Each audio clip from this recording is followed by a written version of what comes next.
I have delivered the offer to 400 worlds. 400. I was good at it, the best, some said, in the whole Velkan Syndicate. I could walk into a room full of frightened aliens, lay out the terms, and walk out with a signed protection contract before they'd finished sweating. I knew the rhythm of it, the pause, the smile, the little flash of teeth at exactly the right moment. 400 worlds, 400 signatures, 400 peoples who looked at what I was and decided sensibly to pay.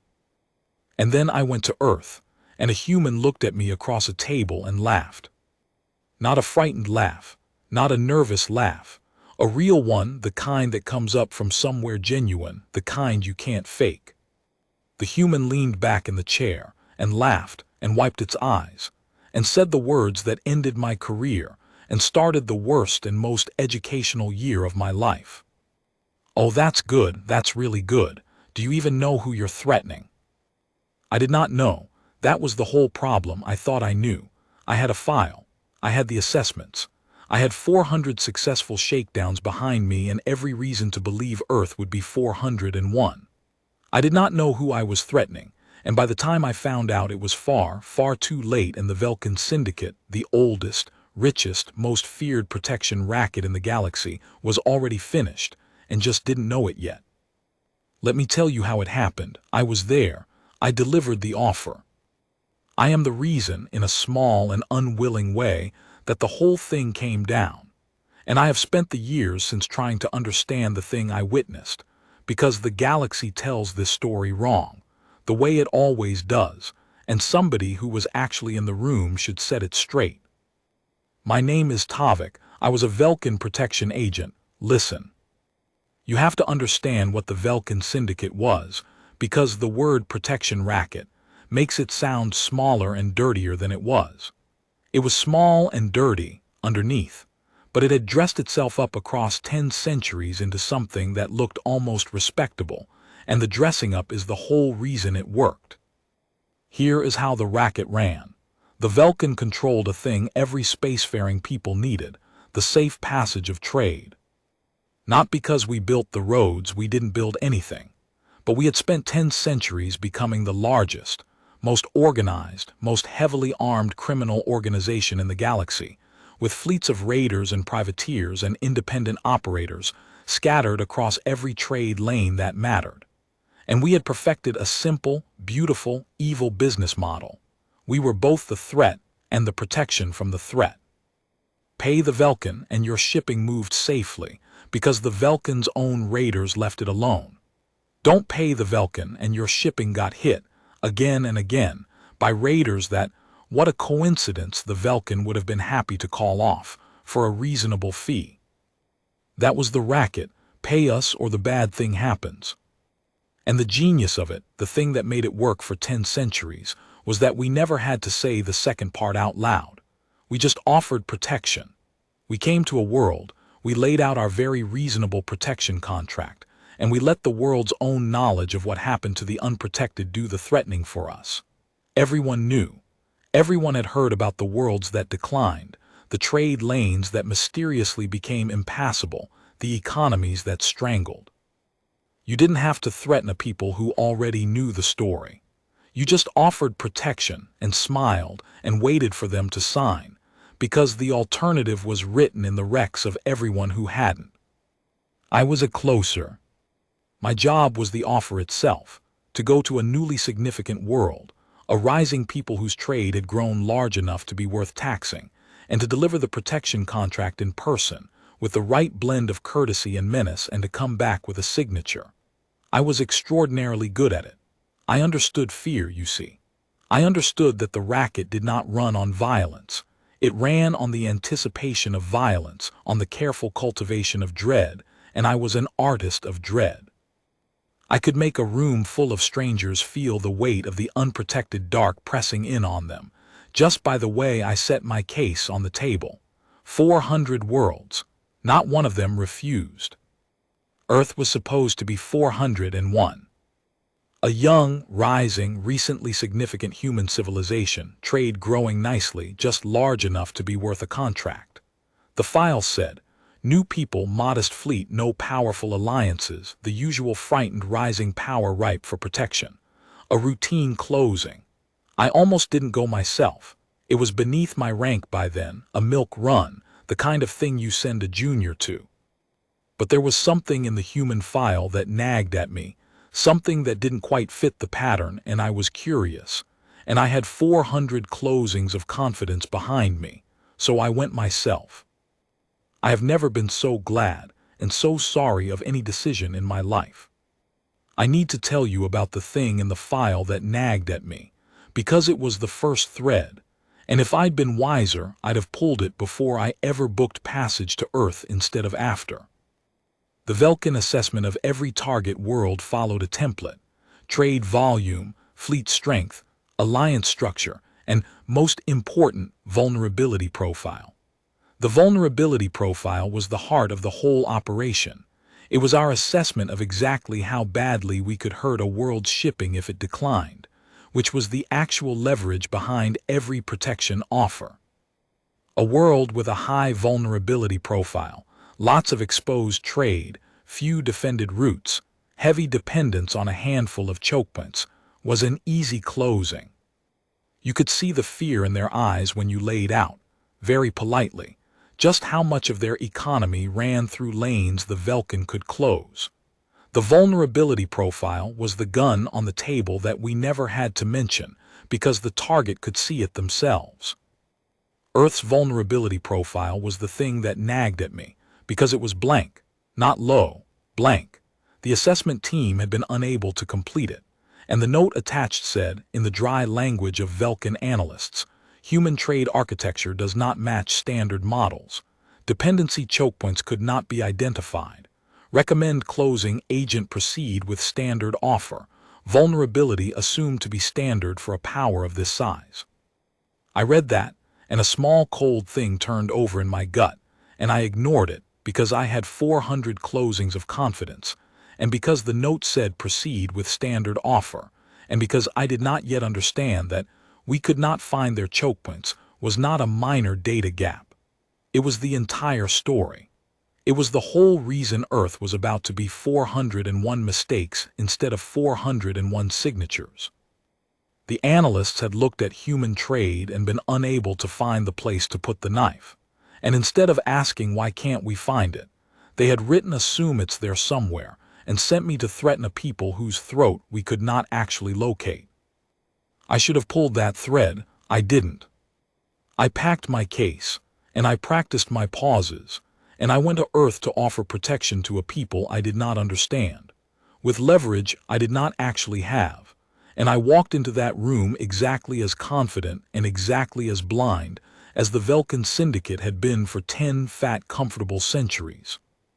The meeting was on a station in Earth orbit, neutral ground, by arrangement, the way these things were done.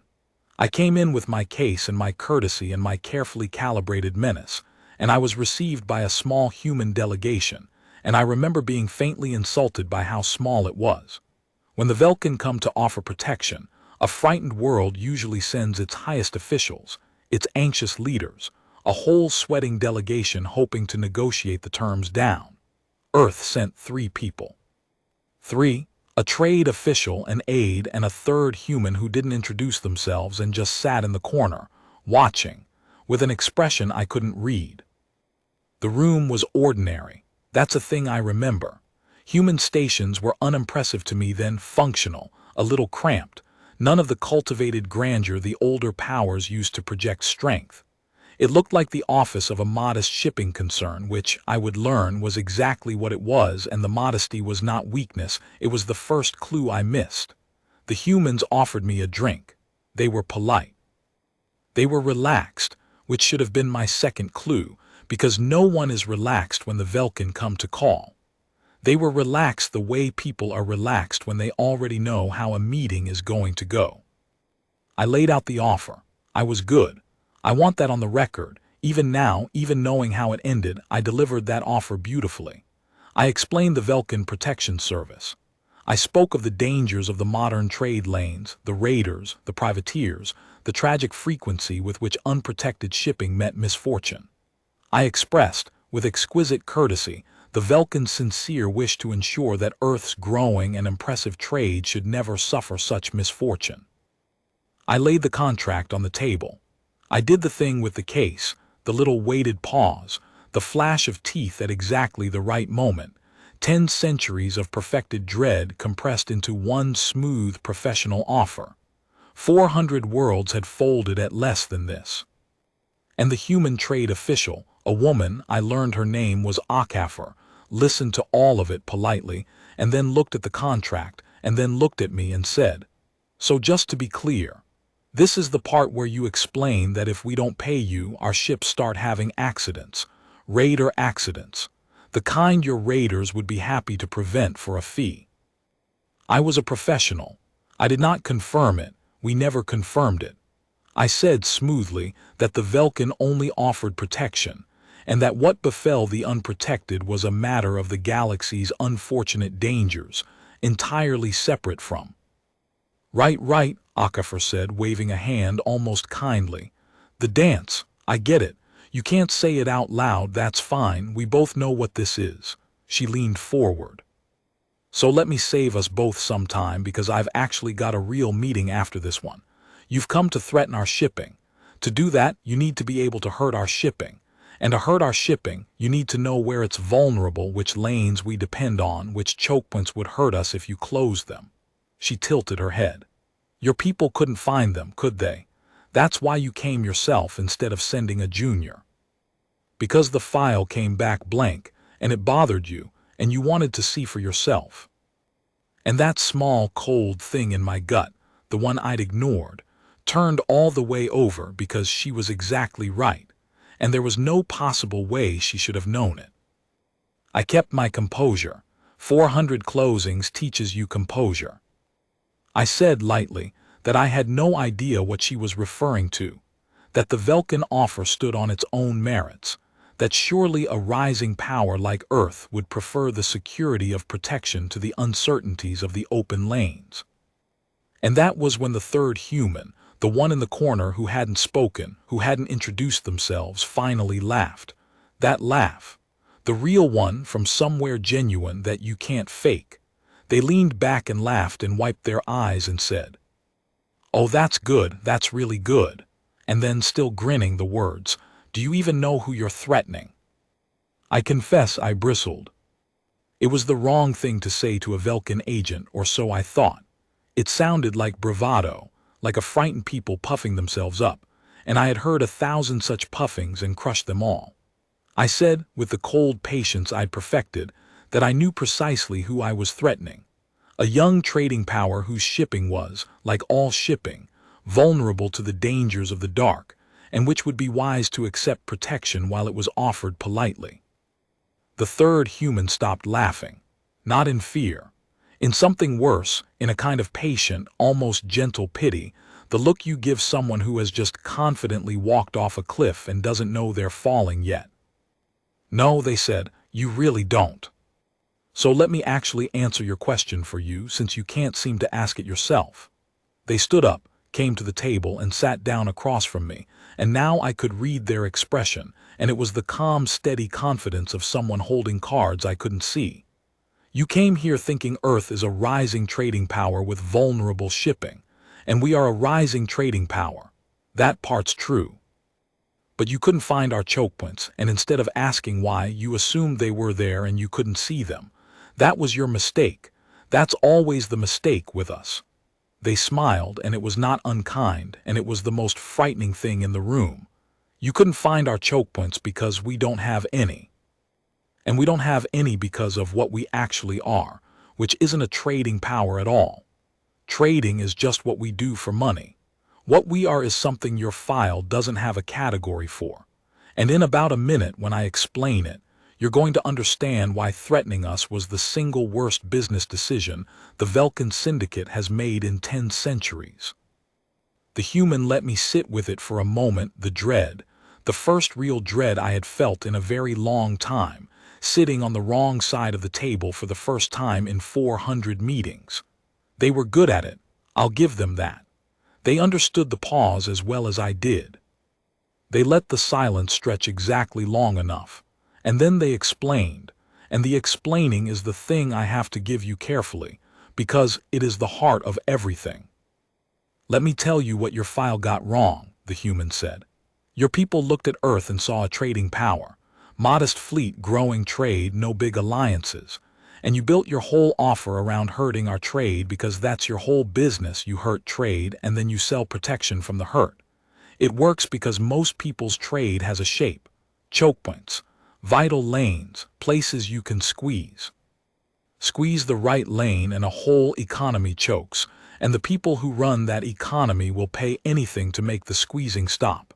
Right, that's the racket. I said nothing. There was nothing to say. They had described the racket exactly. Here's the thing about humans, they went on. We came up in the galaxy late and poor, and we couldn't compete with the established powers on their terms. The big peoples had the good worlds, the rich roots, the fat protected lanes. We got the scraps, the marginal routes, the dangerous lanes, the runs nobody else wanted because they were too risky or too poor or too far, and we couldn't afford to lose any of it. So we learned to do a thing that no comfortable established power ever bothered to learn. We learned to be redundant. Redundant, I repeated. Redundant, they said and smiled. Every route we run 3 ways. Every cargo that matters, we ship by 4 different paths. Every choke point anyone could squeeze, we route around, because we grew up squeezed and we never stopped expecting it.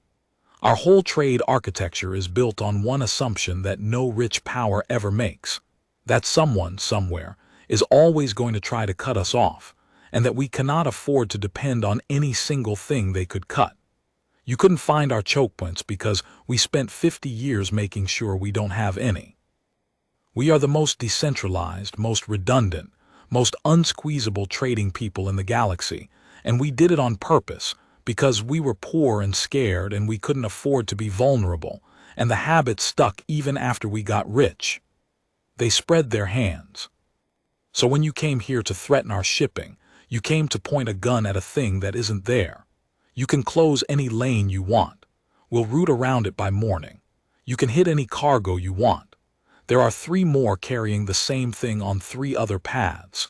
You built a weapon for squeezing economies with choke points, and you brought it to the one economy in the galaxy that doesn't have any. I understood then the first half of it. The gun on the table, the leverage, the implied threat that had closed 400 worlds, simply did not function against Earth. They could absorb anything the Velkan raiders could do.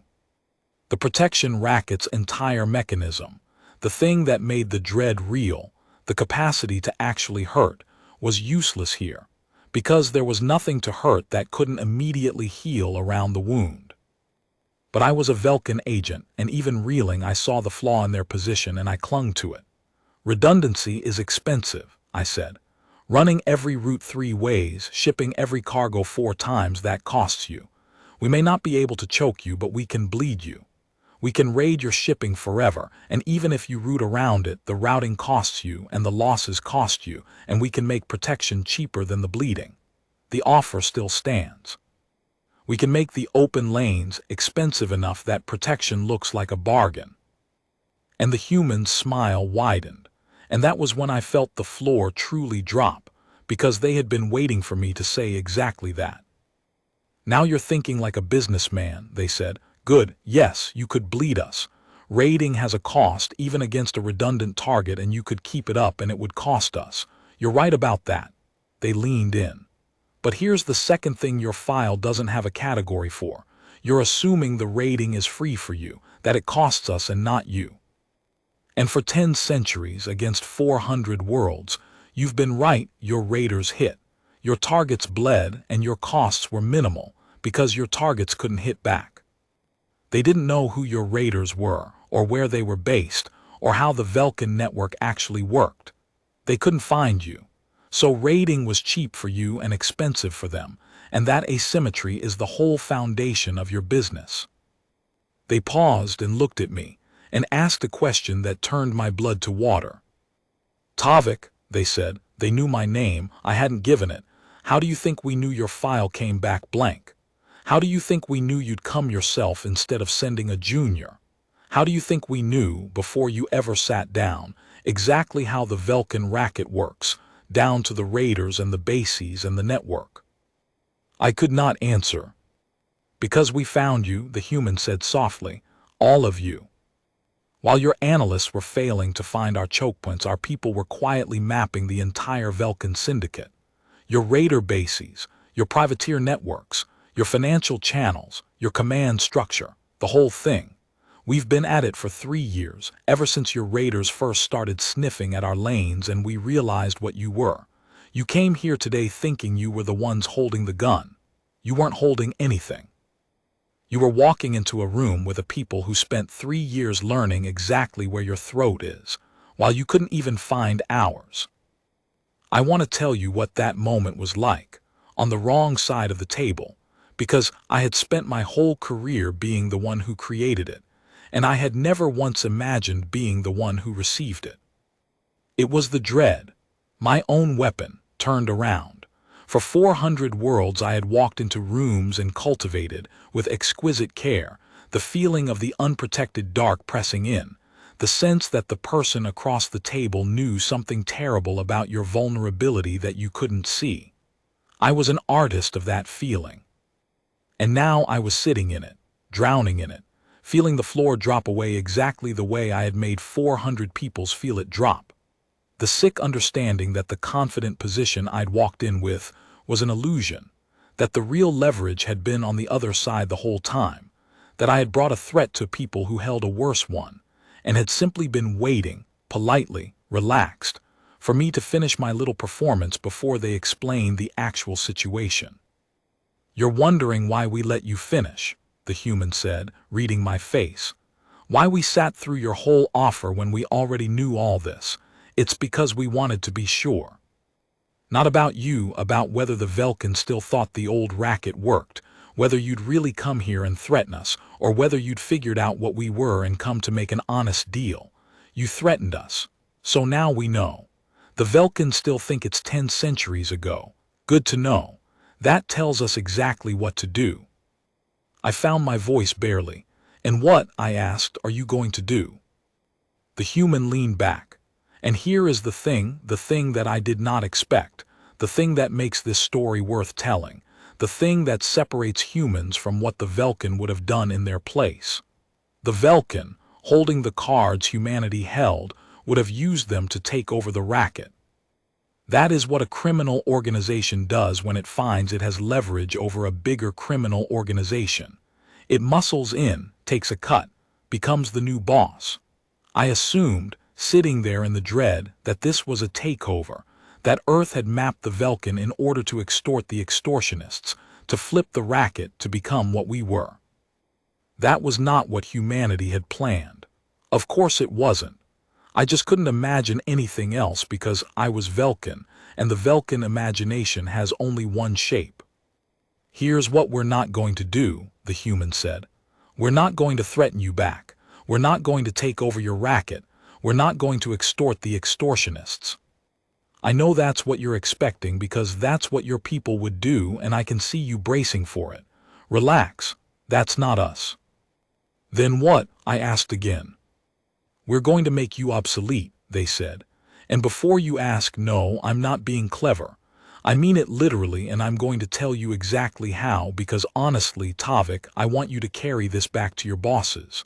I want them to know it's coming. Not as a threat, as a courtesy. Because what's about to happen to the Velkan Syndicate is going to happen whether they see it coming or not, and they might as well have the chance to do something smarter with the time they've got left. And the human explained, and the explanation is the second half of the reveal, the part that brought down 10 centuries of the galaxy's most feared protection racket. Your whole business, they said, depends on 3 things. 1, that you can hurt people's trade.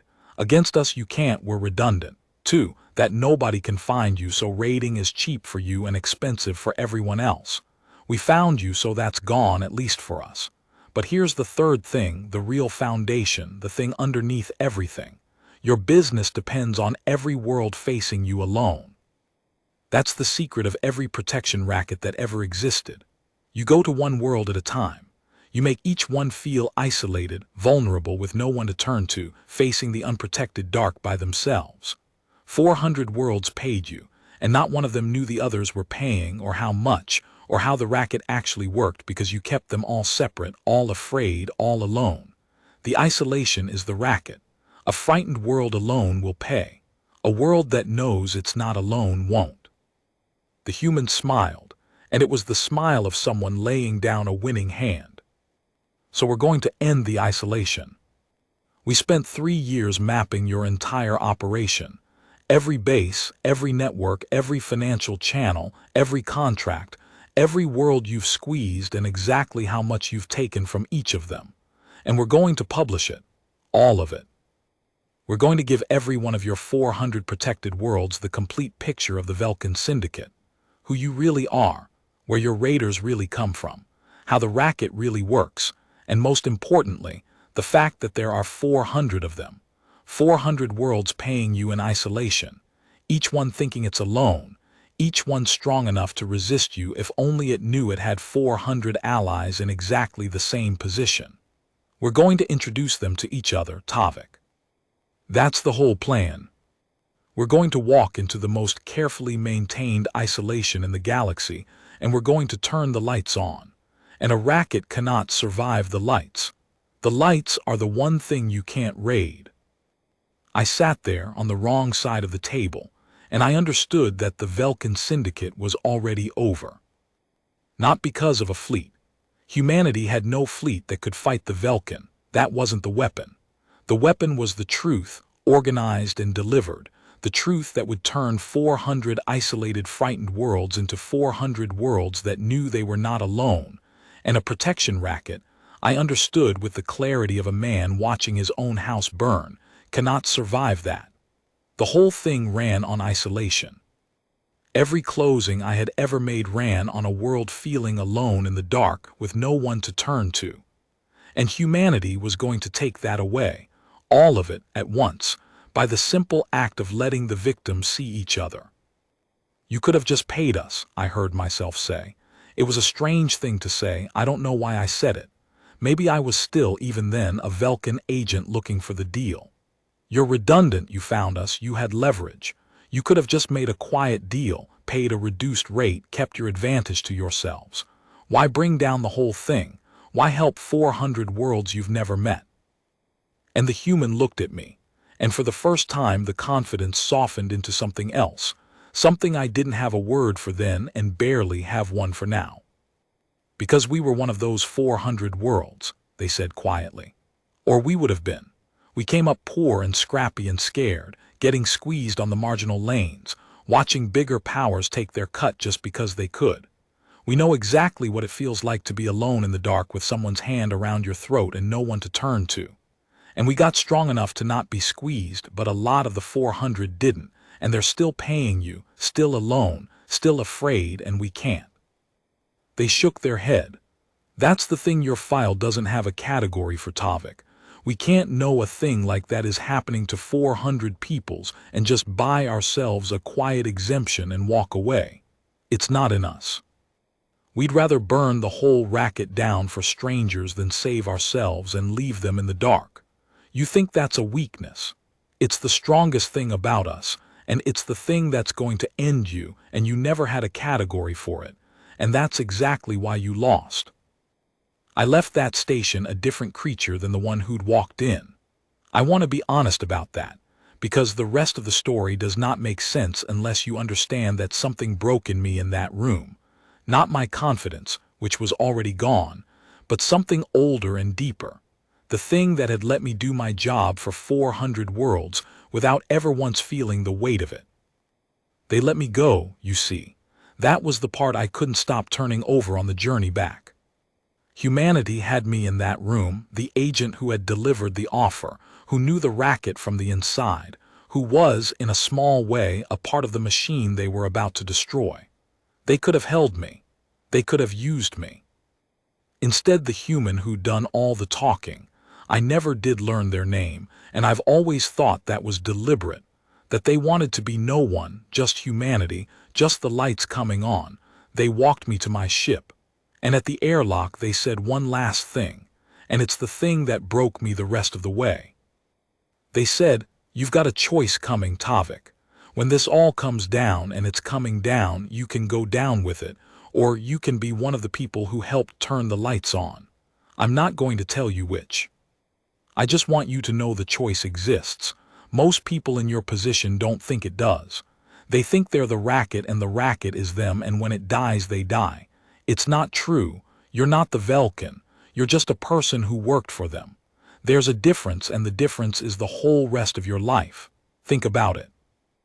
And then they let me go, back to my masters, carrying the warning humanity had given me as a courtesy. And I understood on that long flight home that the courtesy was itself a kind of mercy, and that I had never once in 400 closings offered anyone a mercy, and that I did not know how to hold the fact that the people I'd come to threaten had been kinder to me than I had ever been to anyone. I told my masters, of course I did. I was still Velkan then. The choice the human had named was still ahead of me. I went back to the Syndicate's command and I reported everything, the redundancy, the mapping, the plan to publish, all of it. And I watched the most feared criminal organization in the galaxy receive the news of its own death. And I will tell you how they took it, because it is the most Velkan thing imaginable, and it is the reason they were doomed. They didn't believe it. Or rather, they believed the facts, but they could not believe the meaning of the facts, because the meaning was outside the Velkan understanding of the universe, exactly the way it had been outside mine an hour before the human explained it. My masters heard humanity is going to publish our operation and introduce the 400 worlds to each other, and they thought, so what? Let them talk. Talk is not raiding. Talk is not a fleet. We have the raiders, we have the privateers, we have 10 centuries of fear behind us. Let the humans hand out their little information packets. The worlds will read them and be afraid and keep paying because we can still hurt them and the humans can't protect them. You see the flaw. I saw it instantly because I'd had it explained to me. My masters could not see it at all because no one had broken them the way the room had broken me.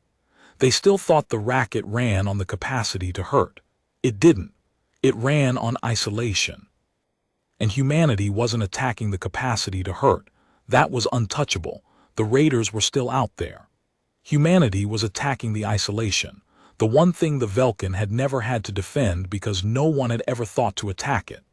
My masters prepared to defend against raids that weren't coming, while the actual weapon, the truth, the introductions, the lights sailed straight past their defenses because they didn't even recognize it as a weapon. I tried to tell them. I did try. I want that on the record. I stood in front of the Syndicate command and I said, you do not understand. The racket has never been the raiders.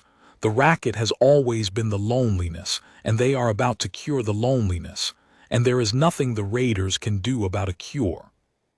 And my masters looked at me the way the elders of every doomed thing look at the one who brings the true warning, and they decided I had been compromised, frightened, turned by the humans, and they relieved me of my position, and they prepared to fight a war the humans were never going to fight, against raids that were never going to be the point. That was when I made my choice. Humanity published. I'll tell you how it went, because I watched it from the outside by then, having walked away from the Syndicate, having become, though I didn't have the word yet, one of the people who helped turn the lights on. It didn't come down all at once. That's the thing the galaxy's tellings get wrong. They make it sound like a single dramatic stroke, the great revelation, the racket collapsing in a day. It wasn't like that. It was slow, and it was quiet, and it was cumulative, and that made it unstoppable in a way a single stroke never could have been. It started with the packets. Humanity delivered to each of the 400 protected worlds the complete picture, who the Velkan really were, how the racket really worked, and the list of all 400, every world paying how much for how long. And at first, on each world, the reaction was exactly what my masters had predicted: fear. A world would receive the truth and its first feeling would be terror, because now they knew for certain that the raiders were Velkan, that the threat was real, that they'd been right to be afraid. My masters, watching the same thing, congratulated themselves. See, fear, they'll keep paying. But that was only the first feeling. The second feeling, the one my masters could not imagine, came a little later when each world got past the fear and looked at the list. 400, 400 others. 400 peoples who had each in their own isolated dark, believed they were alone, believed they were the only one foolish enough to be caught, believed there was no one to turn to, and here, suddenly, was proof that they were one of 400, that the dark was crowded with fellow victims, that every other world had been just as alone and just as afraid and just as squeezed, and that together they were not 400 frightened isolated worlds, but a single enormous constituency of the wronged, far larger and far stronger than the racket that had been bleeding them one at a time. And then humanity did the second thing, the thing that turned the lights from a revelation into a revolution. They didn't just hand out the list, they opened the channels. They gave the 400 worlds a way to talk to each other, secured, organized, a forum for the formerly isolated to find one another and compare notes and discover, in each other's company, that they were not alone and had never been alone, and only the careful architecture of the racket had ever made them feel that way. And once the 400 worlds started talking to each other, the Velkan Syndicate had perhaps a year left, and most of that year was just the time it took for the truth to finish spreading. Because here is what happens, it turns out, when you introduce 400 frightened, isolated victims to each other. They stop being frightened. They stop being isolated. And they stop, one by one and then all at once, being victims. A single world alone will pay the Velkan, because alone it cannot resist, the raiders will come, and there is no one to help, and paying is survival.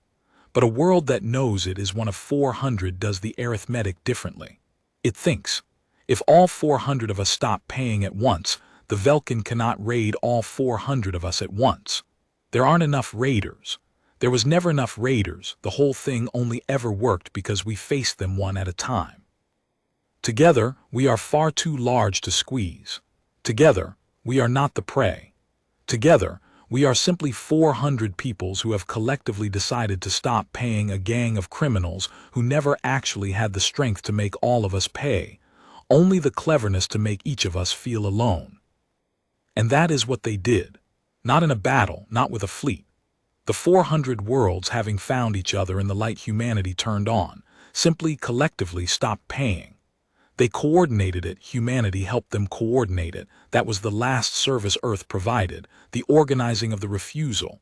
And on a single chosen day, 400 worlds across the galaxy stopped paying the Velkan Syndicate, all at once together, no longer alone. And the Velkan, who had prepared to fight a war of raids, found that you cannot raid 400 worlds at once. You never could. The raiders went out, and they hit a few worlds, made a few examples, and the 400 worlds, instead of breaking, instead of each one folding back into isolated terror, held, because they could see each other now. Because when one was hit, the other 399 saw it and rallied and shared the cost and helped the wounded one back to its feet. And the raiders accomplished nothing except to prove, in front of everyone, that the great terror of the Velkan had only ever been a trick of the dark, a thing that worked on isolated worlds and was useless against a galaxy that had turned on the lights. The Velkan Syndicate did not fall in a battle, it dissolved. Its income vanished because no one paid. Its raiders, unpaid, drifted away. Its command, baffled and broke, fractured and scattered. The oldest, richest, most feared protection racket in the galaxy, that had bled 400 worlds for 10 centuries, came apart in a single year without a shot fired against it, because a young, scrappy, frightened people who knew exactly what it was to be alone in the dark had walked into a room, gotten threatened, laughed, and then turned on the lights. I have to tell you what became of the 400 worlds, because it is the best part, and the galaxy mostly forgets it.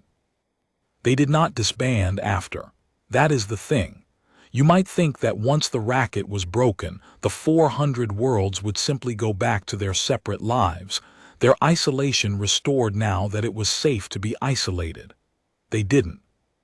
Because they had discovered in the light something better than the absence of the Velkan. They had discovered each other. 400 peoples who had each been alone and afraid found, in their shared liberation, that they liked not being alone, that the forum humanity had opened for them to coordinate their refusal was good for a great many other things too, that 400 worlds talking to each other could trade and help and protect each other in ways that no racket and no isolation had ever allowed. The constituency of the wronged became, over the years that followed, something else. A genuine community, a loose free association of the formerly squeezed, who had learned together the one lesson that the Velkan had spent 10 centuries preventing them from learning, that the weak are only weak alone, and that the cure for the dark is not protection bought from the people who make the dark, but simply each other, found at last in the light. Humanity never asked to lead it. That's the part I find hardest to believe even now, having watched it. Earth turned on the lights, organized the refusal, opened the channels, and then stepped back, refused every offer to lead the new community they'd created, insisted that the 400 worlds belonged to themselves and to each other and not to Earth. They had not done it to rule. They had done it because they could not stand to watch 400 peoples be alone in a dark they themselves had escaped. And once the lights were on, their work was done, and they stepped back and let the 400 worlds be free, including free of Earth. That, more than the cleverness, more than the redundancy, more than the 3 years of mapping, is the thing that made me understand what I had walked into that day. I had come to threaten a people, expecting them to be a victim or, at most, a rival who would flip the racket and become the new boss. And they had turned out to be the one thing the Velkan imagination had no category for, a people who would tear down the entire structure of domination, free 400 strangers and then want nothing, not tribute, not rule, not even gratitude. Just 400 fewer worlds alone in the dark. That was the whole of what they wanted. And they got it, and they walked away, and that walking away was the most powerful thing of all. And now I have to tell you about myself, the closer who delivered the offer, because the human at the airlock was right. I had a choice coming, and the choice was the whole rest of my life.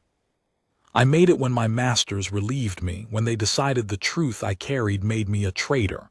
I could have argued, fought for my place, gone down with the syndicate insisting I was Velkan to the end. I didn't. I walked away. And then I did the thing that I am in the end proud of, the only thing in my long career I am proud of.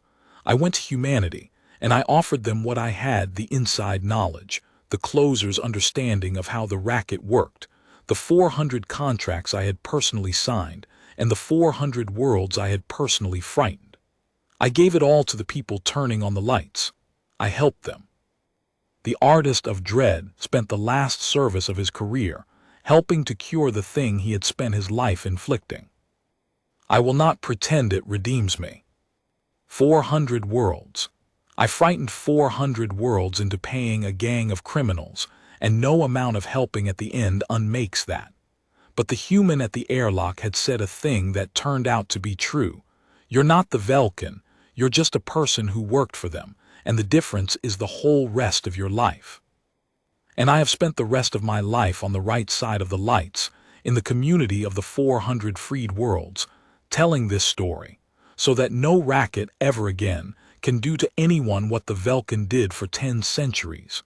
Because the racket only works in the dark, and the cure is the telling, and so I tell it. I am old now, and I have told this story many times, and I always end it the same way, because the ending is the lesson, and the lesson is the only thing worth keeping. They offered Earth protection. The Velkan came to Earth the way we came to 400 worlds, with our case and our courtesy and our cultivated dread, certain that this would be 401.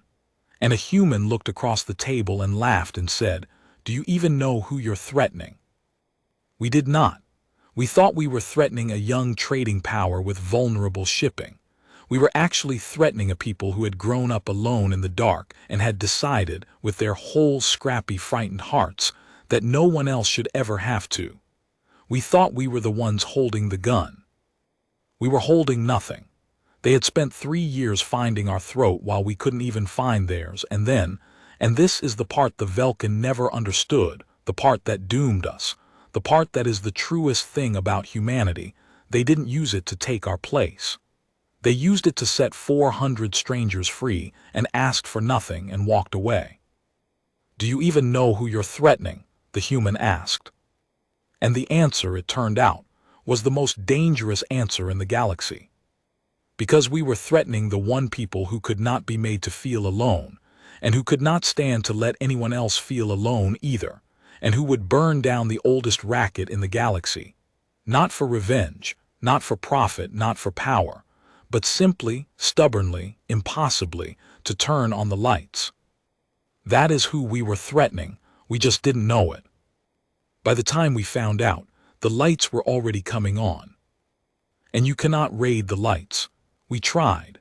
It's the one thing in the whole galaxy that a racket built on darkness can never, ever survive.